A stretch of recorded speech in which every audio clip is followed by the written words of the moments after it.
যা দেখানো হয় এটা টোটালি ফেক, এবং কোনো কোনো ক্ষেত্রে তাদেরকে বাধ্য করে জালের মধ্যে ফেলে এই ইন্ডাস্ট্রির মধ্যে অনুপ্রবেশ করানো হয়, যেখানে ওদের কোনো ইচ্ছাও থাকে।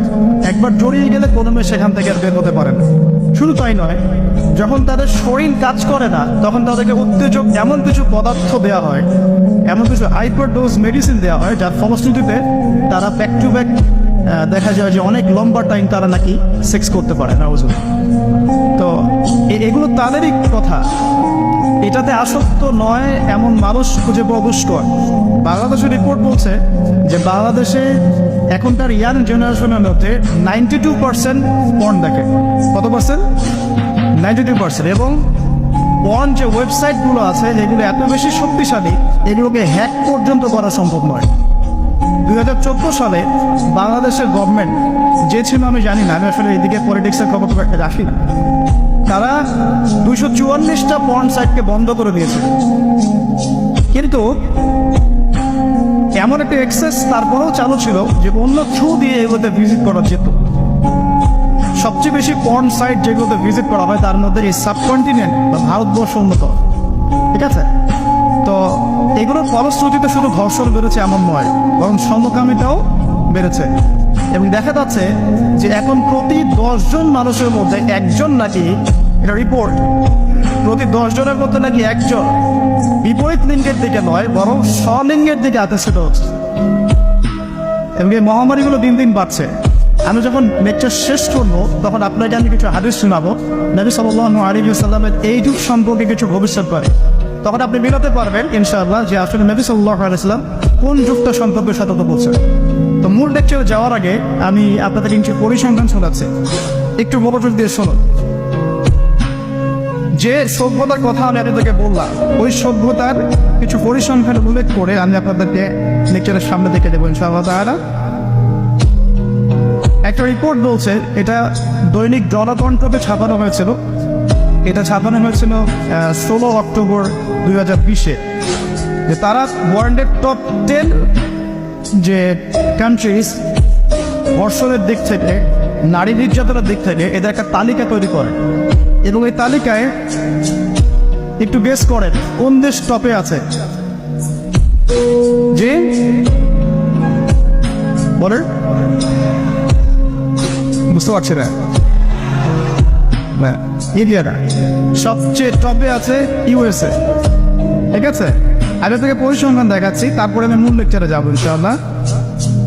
যে দেখা যাচ্ছে পুরো ইউরোপের, পুরো পশ্চিমা সভ্যতা ইউরোপের যারা হচ্ছে এখনকার মধ্যবিত্ত কান্ট্রিগুলোর, উন্নয়নশীল কান্ট্রিগুলোর রোল মডেল বলি আমরা, তাই না? আমরা তো সবখানে ইউরোপ বানাতে চাই।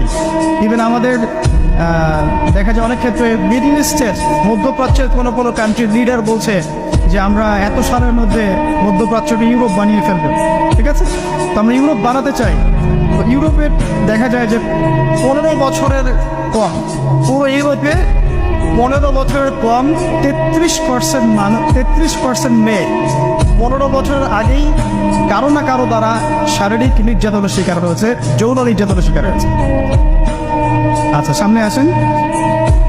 আমাদের পার্শ্ববর্তী দেশ ভারতের কথা এসেছে এখানে, যে প্রতি 22 মিনিটে একটা করে মেয়ে ভারতের নির্যাতনের শিকার হয়, যৌন নির্যাতনের শিকার। বাংলাদেশের সংখ্যাটা কত এটা আপনারা বের করবেন, আমি পরে দেখছি। শীর্ষ 10-এর তালিকায় প্রথমে আছে আমেরিকা, যেখানে বলা হচ্ছে যে 99% পুরুষ, 99% পুরুষ এরা উন্মুক্ত যৌন বিষয়গুলোতে আগ্রহী।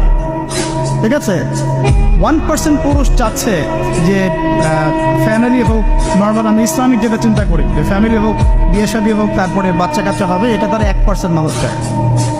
ফ্রি সেক্সুয়াল যে রেভলিউশন, এটাতে 99% পুরুষ বিশ্বাস করে। তারপরে আসেন, তারা বলছেন যে এখানে আমেরিকাতে প্রতি 6 জন মেয়ের মধ্যে একজন ধর্ষণের শিকার হয়। প্রতি 6 জন মেয়ের মধ্যে একজন ধর্ষণের শিকার হন। এবং যে পরিসংখ্যানগুলো করা হয়েছে এটা মাত্র 16% কেসের ভিত্তিতে, বাকিটা কেসই করেন। যারা কেস করেছে, এই কাগজপত্র আছে, এর মধ্যে দেখা যায় প্রতি 6 জনের একজন ধর্ষণের শিকার হয়। তো এরপরে দ্বিতীয় নাম্বার তালিকায় আনা হয়েছে সাউথ আফ্রিকার, দক্ষিণ আফ্রিকা। এটাকে বলা হয় ধর্ষণের রাজধানী। কি বলা হয়? ধর্ষণের রাজধানী। এখানে দেখা যায় যে শুধু 2012 সালেই, অন্য 2012 সালেই 65,000 ধর্ষণের ঘটনা রয়েছে। আমি পরে আপনাকে হাদিসগুলো বলবো, আপনি আগে পরিসংখ্যানটা ঢোকাতে থাকে।